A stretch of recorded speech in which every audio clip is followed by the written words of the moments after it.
to class number 3 on the 4 levels of motivation. This is about motivation level number 2, which is desire for rewards. We all love rewards, don't we? You know how many songs, we were just listening to a song that made me think of this. How many songs are about rewards? Yeah. Whether it's a love song that's about gaining the reward of what I'm going to give you if you do. Yeah, it's very fascinating how much of our society is based on this principle of reward, and how often people use this motivation, but again, like in the last lecture, oh boy, we use it so wrong. So what are the wrong ways for us to use desire for rewards? Let's get those right out of the way at first. How should we not use this tool? Well, it's such a broad thing. It's kind of hard to just say.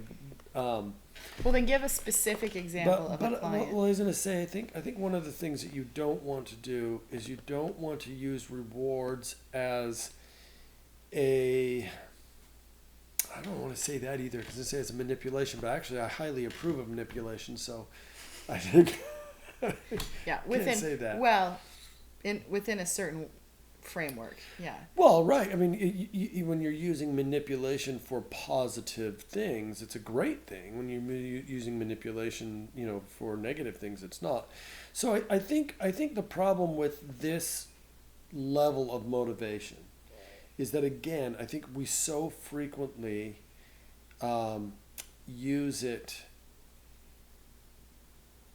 just generally, but we don't connect it to the the situation. So often our situation, we're like, I'm going to give you candy, which is what we were just listening to. I'm going to give you candy to do this. I'm going to give you candy to do this. I'm going to give you candy to do this. Yeah, and that what does happens candy have to do with a what you're motivator. doing? An unfortunate amount of time in our house. Candy or treats or food we use as a motivator a lot. Money, people use money frequently as a motivator. And there's a lot of arguments about, should I pay my children to do this or that thing, and what does it do? Right. Another type of motivator that's really common that I think is not particularly effective for actual real long-term change is sticker charts, or whatever version of that. Anything where the focus ends up being on getting the reward rather than ultimately valuing the positive thing. So the biggest problem with rewards I see is that we over focus on the reward rather than on the positive behavior the reward is supposed to be rewarding. Right. I think probably, to me, one of the most dangerous ways that I've seen reward used is sex. Also, consequence. Giving a spouse sex for some other favor. So even in a marriage, sexual favors are not appropriate.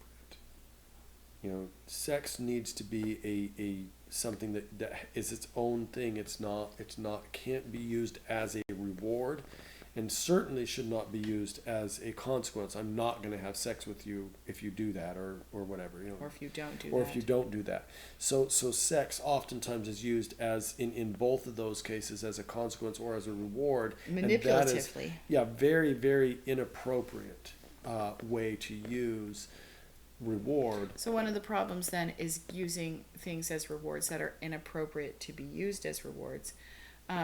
Food often has this problem, and like I said, we do use candy as rewards more than I would like. But using food as a reward or as a punishment can create really unhealthy relationships with food. So you want to care. You need to care about the relationship that you're creating with the reward.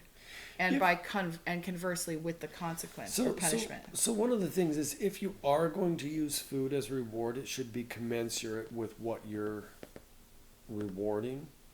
And money too, same thing. Oftentimes you see people who want to give their children this exorbitant amount of money for doing their chores. It's like, okay, is that really commensurate to what you're asking them to do? So you're not saying you should never pay for chores. No, I don't think paying for chores is necessarily a bad thing. I do think if you're paying for every chore, yes, that's bad. That's not a good idea.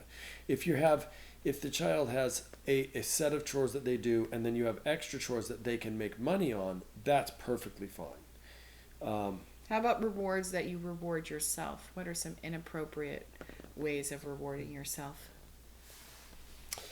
Well, any indulgence, right? So if you're saying, if I do this, I get to eat this whole pint of ice cream by myself, right? That's an indulgence. It's not commensurate. Again, it's just, are you rewarding yourself in commensurate to what you're asking yourself to do? Or indulging in a vice that you shouldn't ever do Right. as a reward. Right.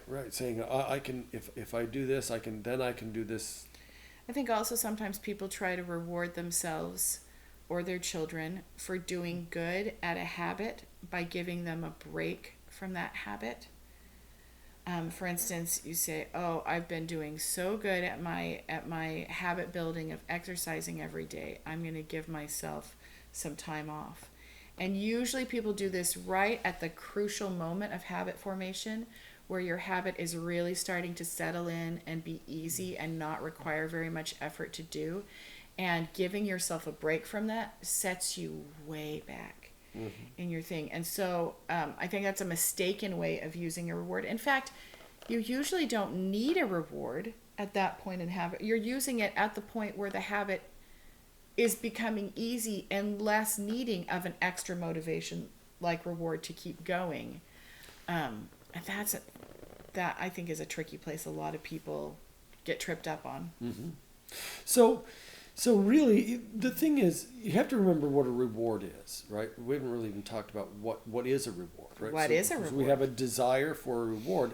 All a reward is receiving something that we want.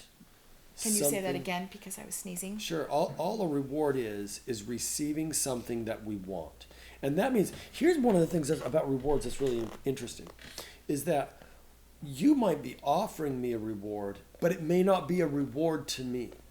You know, I think like Martha the other day, you had some Nutty Bars.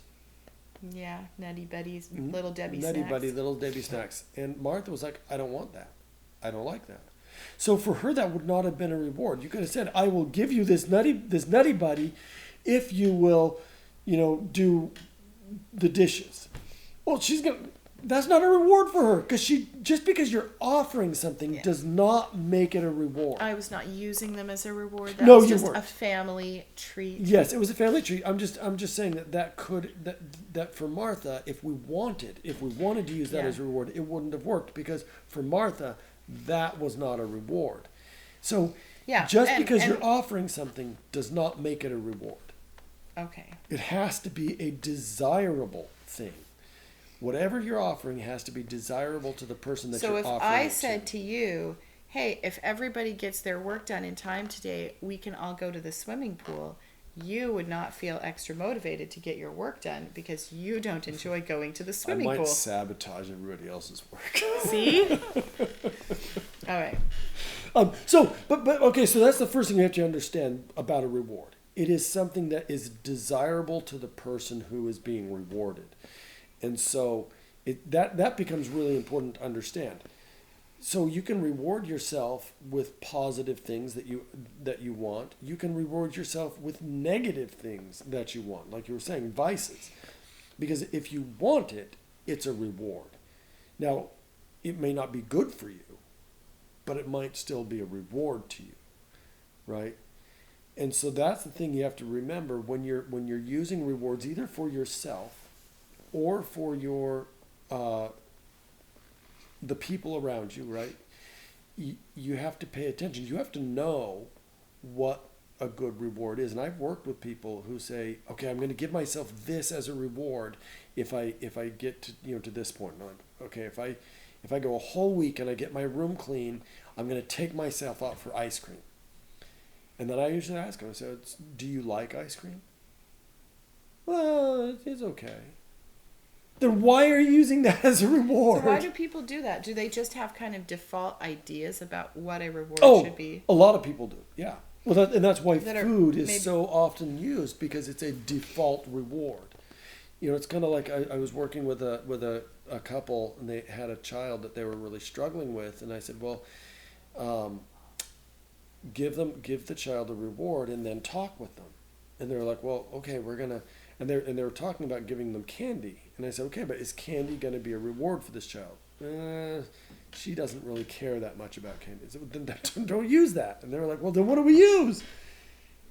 And then their next thing was money. And I said, don't give her money. That's not commensurate, nor is it fit the situation. And they were trying to count. And I said, how about, does she like to color? Oh, she loves color. Then why not give her a coloring page and some nice, colored pencils, and sit with her and color with her. And that's a good point, is that your time and attention is a reward. Is a reward for some It's easy people. for us to think when we have a reward that it needs to be a thing, a sticker, a treat, a coin, but really, for time and attention is usually the best reward. For George, our youngest son, I think the best reward I could give George is to say, I will play a game with you. This is true. I will play a game with you. And it would be even a better reward if I said, you can choose the game. Yeah. And one of the dangers with rewards, I think, and I sort of hinted at this earlier, is that you're creating too much of a desire for the reward rather than moving up the level of motivation towards love and character. Mm-hmm. And so again, that goes back to commensurate, right? You want whatever reward it is to be commensurate. So for example, if you're hiring somebody to come and work for you, you're a business owner and you need somebody to come and work for you. You're going to offer them a salary that is commensurate to the work that you're asking them to do. If you're going way below that, you're not going to find anybody to work for you. And if you're going way above that, then you might get a ton of people that are willing to come and work for you, but you're going to undermine and sabotage your own business. Yeah. And I think another danger, besides it not being a commensurate level of recompense, is focusing too much on one reward. And like you were saying, people have a hard time thinking of rewards. They have default settings. And then you have helped them sometimes to identify specific rewards. But overuse of one specific reward and one specific type of reward creates kind of a dependence on the reward. Oh, I would say even more, I think the word I would use would be entitlement. It creates entitlement. I get that reward because I did this. And then when they do something else, they're just assuming they're going to get that reward. That's an entitlement, right? So I'm entitled to this thing. For instance, a lot of parents, and I have done this, sometimes tie screen time, a reward of screen time, to time playing out of doors. And I have kind of, in my mind, a balance of that. Like maybe I think you have to play outside for X amount of time before you can have X amount of screen time. And but then I notice sometimes with my children that they will say, I played outside, I get screen time now. Mm-hmm. Whether it's a convenient time for them to have screen time, whether there are other obligations they have to do, whether I feel like they've already had too much screen time for the week, they now feel entitled to screen time because they did the behavior that I have tied to screen Yep. time. Yep. So sometimes there's a danger of too closely tying a behavior to a reward. Sometimes we want to encourage ourselves and our children to be doing good behaviors where the reward is the thing itself. Eventually, you would like the reward of being outside to be the good feeling that you get when you spend time outside. Right, and to get there, the other thing that you have to remember is to get there, you want the child to want to be outside because your child loves you and wants to make you happy. Because they can't get to that character level of being outside is a reward in and of itself until they've gone through the love and respect. They have to. I don't think that's true. I think that you can learn, I think that at the reward level, you can learn to appreciate the rewards that are the inherent rewards rather than the artificial put on top rewards. Sure, you can find rewards, but just being outside is not going to be the reward. They're going to find rewards outside, right? But the quality of, I need to spend time outside because it's good for me.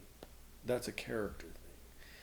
And they can get to that. But I do think there are rewards they can find outside.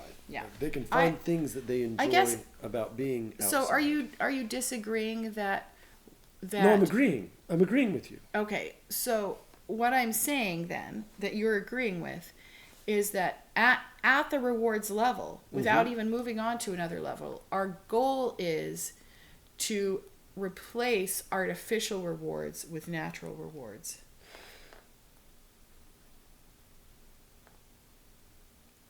Not necessarily. I mean, maybe. I don't necessarily think that.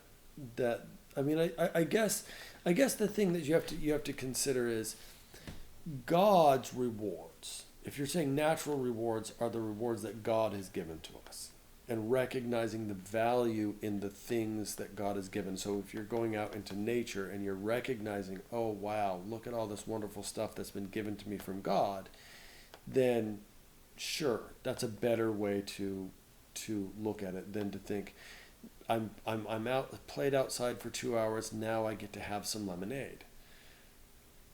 Although I do think lemonade is an awfully good reward for being outside. But yes.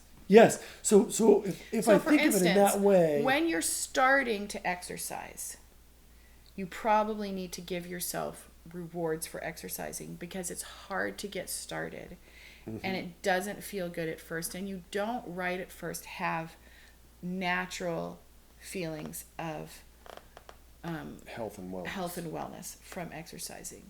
But once you're exercising regularly, exercise itself has natural rewards. It produces physiological feeling of well-being after you've exercised. It increases your alertness during the day. So not just the far away distant reward of health and wellness. It has short-term rewards that you feel good after you've exercised.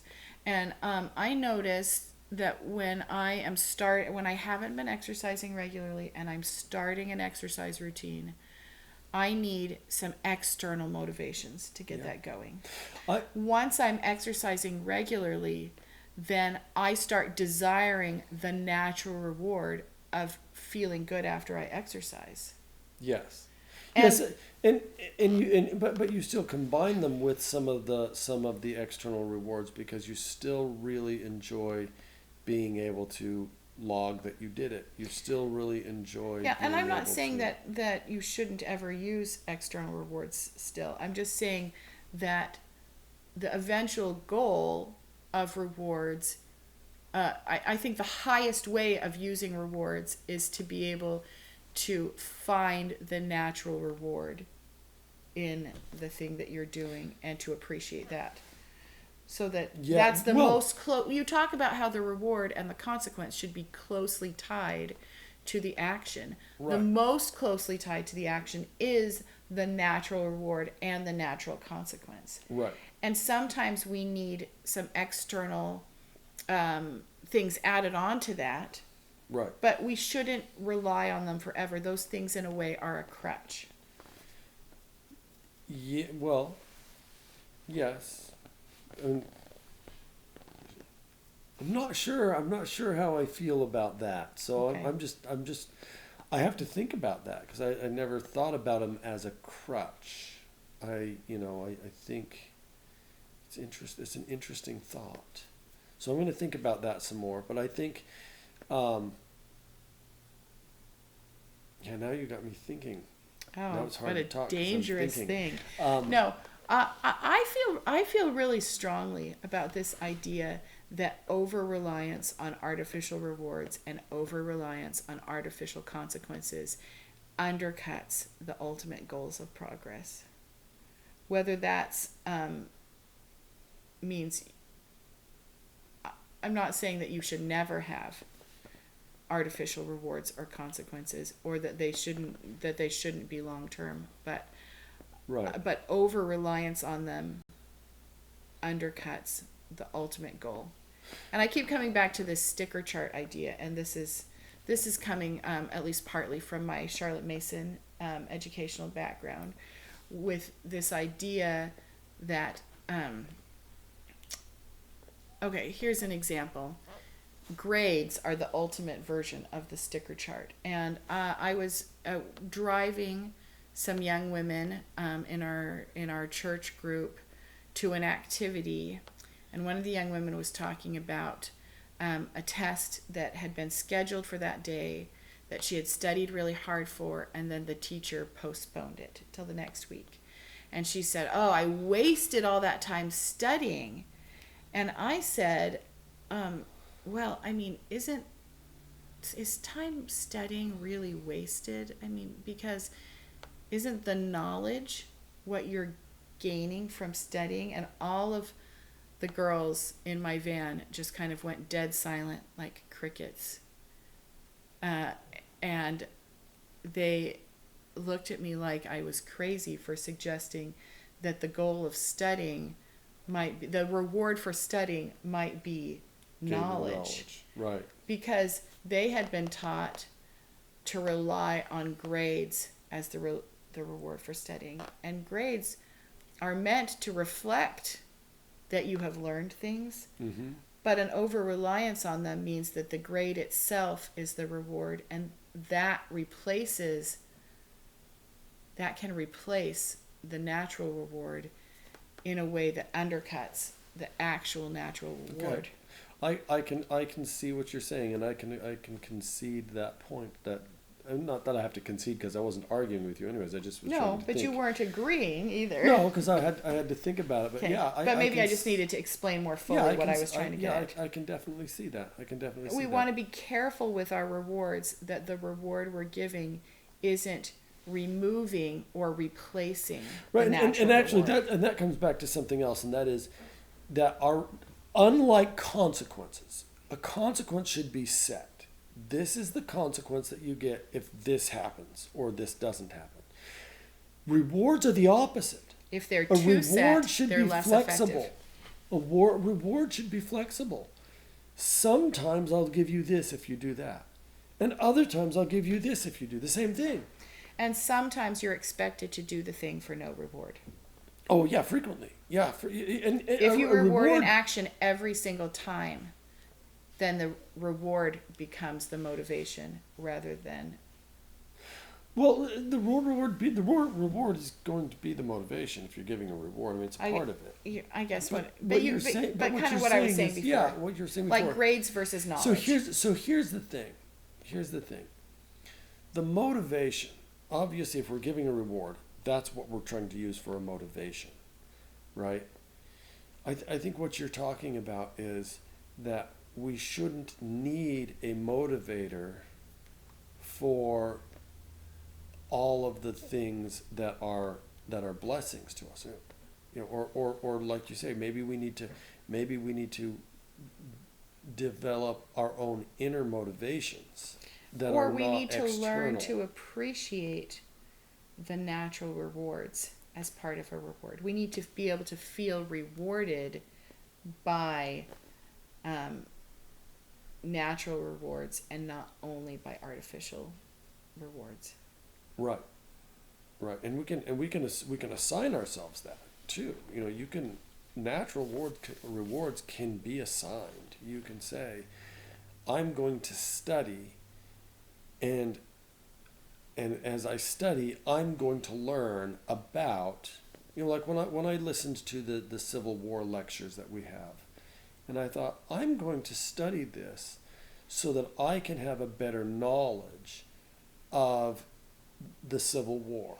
So you could say that you are assigning a reward, but I think what you're doing is identifying the reward. And I think that's what I'm saying too. Sure, is sure. Learn to identify Yeah, natural so, rewards. right. So you can identify natural rewards. You can whatever you're giving yourself as a reward. You're that's what you're identifying rewards, and yes, that would be great if we could, you know, sometimes be able to identify the natural reward and say that's good enough. That's all I need, to want to do this. Right now, eventually that becomes a character thing, right? Because if you're always identifying the natural reward and you're not needing an external reward, then you're doing it because it's who you are. Because you are somebody who loves knowledge. So I'm going to study to gain knowledge, not because necessarily there's a reward to be had, although there is, because there's always a reward to be had. But what I'm saying is that then you're moving into the character level of motivation rather than the reward level of motivation. Okay. At that point, because that's who you are. You are the person who does that thing. One other way that's kind of a tool that you use that's a reward tool for personal rewards is your red light, green light system. And I don't think we really have time to go into explaining that whole system now, but I just wanted to kind of bring it up as an idea that you recommend that when people do tasks that they need to do, especially ones that they're likely to avoid, that afterwards they reward themselves with activities that they do want to do. Mm-hmm. Yeah, absolutely, and that's, you know, that's interesting because I the green light, the items that you do want to do, also I think should be things that, like you talk about, are natural rewards. They're natural things that should naturally come. So it's interesting. Yeah, that's another class that we'll do. It's a time management class where we'll teach you time management. Yeah, But it is so one that if you watch our uses time rewards. management class when it's available, one of the things you will learn is the red light, green light system, and it's a good application of this idea of rewards. Now we're going to have a homework assignment on rewards. So this is a harder one to come up with a homework assignment for. Do you have any ideas? Oh yeah, I think it's really easy. Oh, good. Take whatever goal or resolution that you are currently working on. If you do not currently have a goal, make at least one goal and tie it to a specific reward.